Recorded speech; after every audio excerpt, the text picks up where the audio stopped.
Welcome to Podkey Slopcast, where today's AI story is really about power, hardware, and leverage. A lot of this week's news sounds separate until you line it up. Who owns the model, who controls the chips, who gets the data, and who absorbs the downside are all getting negotiated in public now. The sharpest story is Apple's trade secret lawsuit against OpenAI, because if the allegations are true, this goes way beyond aggressive recruiting. Apple says OpenAI solicited candidates to bring unreleased Apple hardware prototypes into interviews, used a former Apple employee's access to confidential networks, and even coaxed an Apple manufacturing partner into disclosing a secret metal finishing process. Those are claims, not findings, and that distinction matters. Lawsuits often present the strongest possible narrative first, and we do not know yet what evidence survives scrutiny. But even at the allegation stage, the pattern is what stands out. This isn't just someone switched jobs and remembered things. Apple is describing attempts to acquire physical prototypes, internal network access, and supplier know-how. If that reaches into manufacturing methods, the stakes change. Hardware advantage often lives in process details that don't look glamorous in headlines but do matter in durability, cost, yield, and differentiation. That also collides with OpenAI's hardware push, which already looks unsettled. There's been executive churn, including Fiji Simo's exit, and the rumored target so far is a screen-free smart speaker. Maybe that becomes a meaningful product, but on the current facts it does not obviously sound like a category-breaking leap. So the contradiction is this. Why would a company pursuing what sounds like an Echo-like device need access to Apple's deeper prototype and manufacturing secrets unless the ambitions are broader than the product rumors suggest? The cautious answer is, we don't know. The stronger supported conclusion is that the lawsuit could become a real test of whether AI firms entering hardware are just moving fast or blurring lines that traditional hardware companies treat as existential. Apple's own response to the AI era is interesting too. It's reportedly looking to acquire a semiconductor company for AI server chips after deciding its M-series path, and its delayed Boltro chip will not meet upcoming compute needs. For Apple, that's a notable shift away from the usual self-built playbook. The simplest read is not failure, but urgency. Internal excellence does not help if timing slips while AI infrastructure demand compounds. At the same time, NVIDIA released Cosmos 3 Edge, a 4 billion parameter on-device model combining world model and vision language functions for robots and edge platforms. That matters because it points to a split AI future. Giant centralized models still matter, but smaller capable models running locally on machines matter too, especially when latency, bandwidth, or privacy make cloud dependence awkward. You can see that theme in weirder form with Chip Motors' autonomous golf cart-style consumer vehicle that can run errands, park itself, and behave like a personal robot. It's early and easy to overhype, but it shows where the market is probing next. AI is moving from software you query to physical assets you own, maintain, insure, and maybe trust with motion in the real world. Meta's Ray-Ban glasses are the warning label on that shift. The company patched reports that privacy LEDs could be disabled for hidden recording, but the reputational damage is the real story. Once people believe a wearable might secretly record them, technical fixes help less than trust does. That's a second-order effect a lot of AI hardware makers still seem to underestimate. Enterprise AI is also getting less ideological and more operational. Microsoft is telling sales teams to push its MAI models as cheaper and more secure than rivals, especially against OpenAI and Claude in office-heavy environments.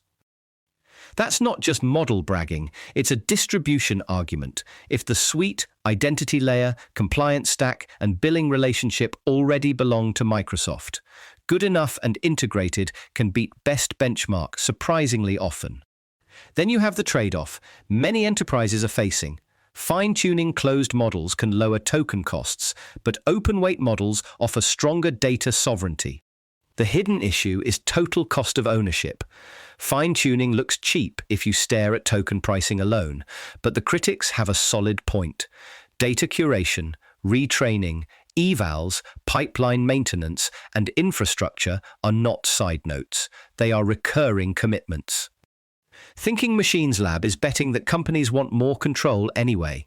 Its Inkling model is a huge open-weight mixture of expert system with multimodal capability and roughly a 1 million token context window paired with a Tinker platform for customization. The pitch is straightforward, frontierish capability without handing your core data and strategic dependence to a single black box vendor. That same logic scales up from companies to countries. Open-weight models give nations and firms access to advanced capabilities while retaining control over data and deployment, which changes geopolitical leverage as frontier systems no longer come only from a handful of US labs. And that's where vendors like Rackspace fit in. Governed private, hybrid, and edge AI stacks sound boring next to frontier demos, but boring is often what production buyers actually need: compliance, uptime, auditability, and someone accountable when things fail. OpenAI quietly shipping GPT 5.6, codenamed Sol, after a temporary White House hold is one of those releases where the silence is part of the message. Early testers say it's a clear upgrade over 5.5. That's anecdotal, but enough paid user excitement showed up fast that competitors had to react. Anthropic's response was practical rather than philosophical. Throttle free access to Fable and lean harder into per-token pricing. That looks like a price war signal more than a grand product theory statement.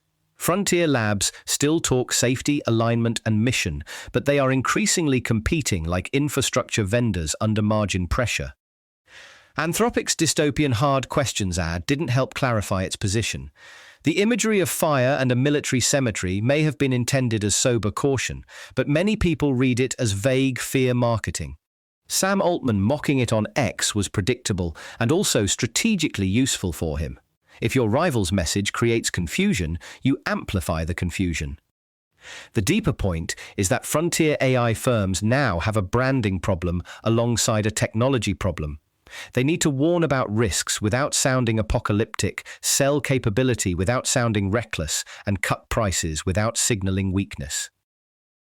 Nearly 200 economists warning that AI could transform the economy more than the Industrial Revolution within a decade is a headline designed to jolt policymakers, and maybe it should. But Eric Brynjolfsson's electricity analogy is the useful break here. General-purpose technologies can be revolutionary and still take decades to fully show up in productivity and labor market structure.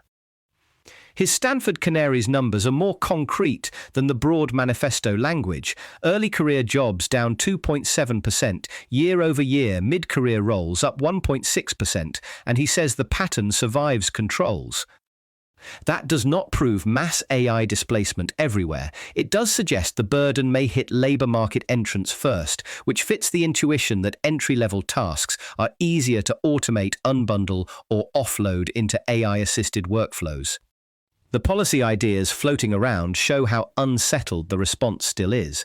A sovereign wealth-style payout funded by frontier AI firms would give the public a stake in the upside, while wage insurance would cushion people who take lower-paid jobs after AI-related displacement.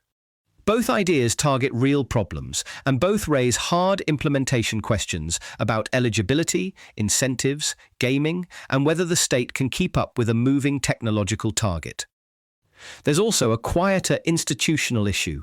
Top academic economists joining frontier labs for better pay and better data. That could improve research quality in one sense, because firms hold the most relevant information. It could also hollow out independent academic capacity and create unavoidable questions about conflicts when scholars study companies they're financially tied to. SpaceX shares falling below their IPO price for the first time matters beyond one company, because AI valuations have depended on a story of near-limitless upside with patient capital.